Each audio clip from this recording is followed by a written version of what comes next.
My dear friend, I would like to talk a little bit about my book that is coming out, my new book, Gateways to the Soul, Inner Work for the Outer World, that is coming out in the States in July and in England in August. I think it's quite timely because the book suggests that our old world is dysfunctional and it needs to fall away, that our political and economic and social systems are archaic, that the system only works for the few and not for the many and is dysfunctional, and that we need a new world to come into being that is more holistic, that embraces the needs of more people, that is a gentler, quieter, more loving world. And I'm saying in my book that we need to work for this world. And its subtitle is Inner Work for the Outer World, because I'm saying that the problem in our world today is that there's not enough consciousness.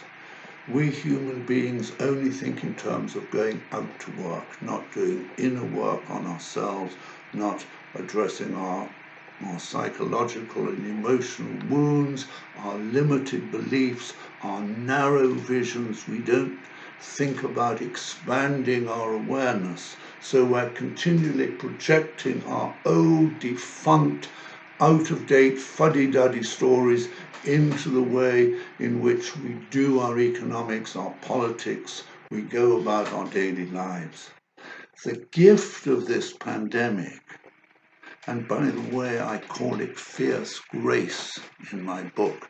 I was just able to get in. I was about to send the book away to the publisher after the final edition, and I was just managed to smuggle this in because the pandemic sort of happened on top of it. I call it fierce grace because I think that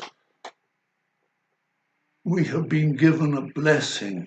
Yes, there's terrible death and destruction, and we all know it. Our old worlds have stopped. But the blessing is that I think that we were about to go over the cliff. We were not getting together as a whole.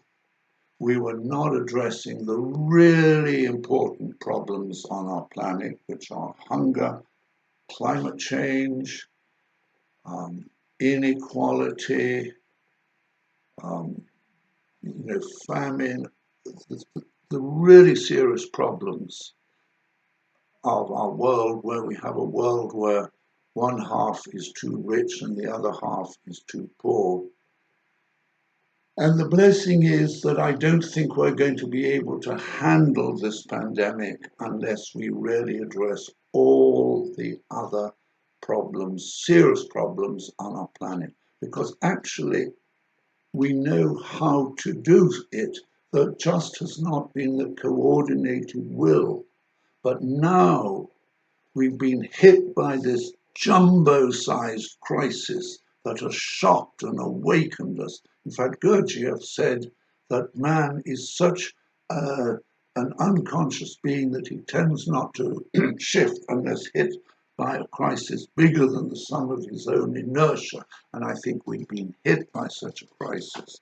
So that I think that we're going to make enormous changes in our lives and in the life of our planet. Yes, our old world has been put to rest, and we don't know what new world is going to emerge, but I feel it is going to be a much better world. And it's up to all of us, you and me, not our politicians up there, not our economists, but you and me, demanding the kind of world that we want. And I think that this crisis is making us all grow immensely. Someone once said, we only tend to change if hit by inspiration or desperation. Well, my book, I hope, will hit you with inspiration. But and the outer world is hitting you with desperation. So I hope that the combination can be quite effective.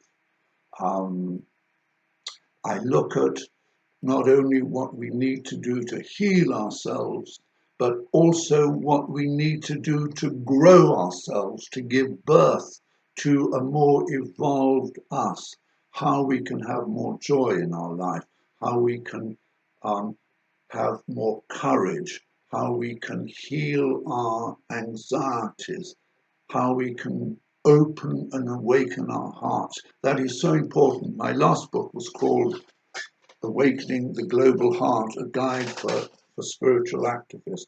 And it's so important that we awaken our hearts, because that's where our humanity lies, in our capacity to be joyful and wise and have compassion and be kind.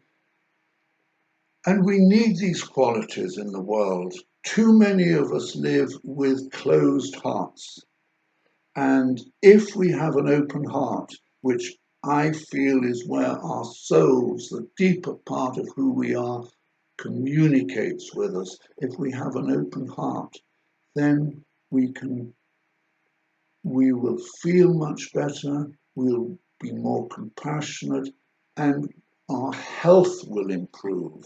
I've worked as a psychotherapist for many years, and I work at trying to help people open their hearts, because I feel it really has a very, very important effect on their health.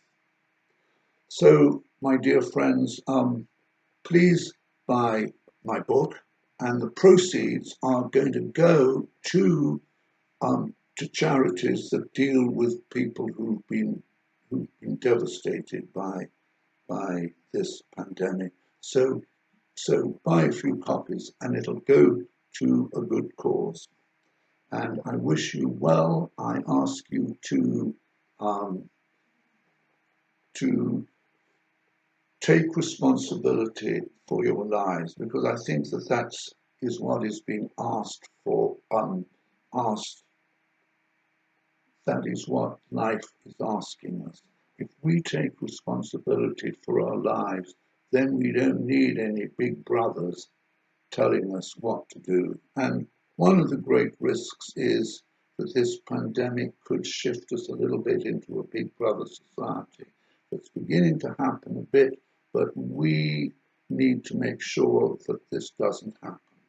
And my sense is that if we awaken our humanity, if we grow our soul life, if we extend our soul life, then we are going to need a new quality of leaders. We're going to want more evolved human beings to head our countries and engage in our policies.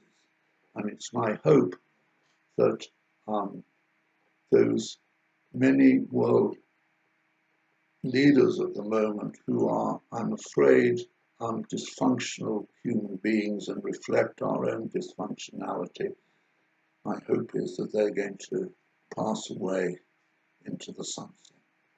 I wish you well. Please keep your heart open, because that's where your soul talks to you.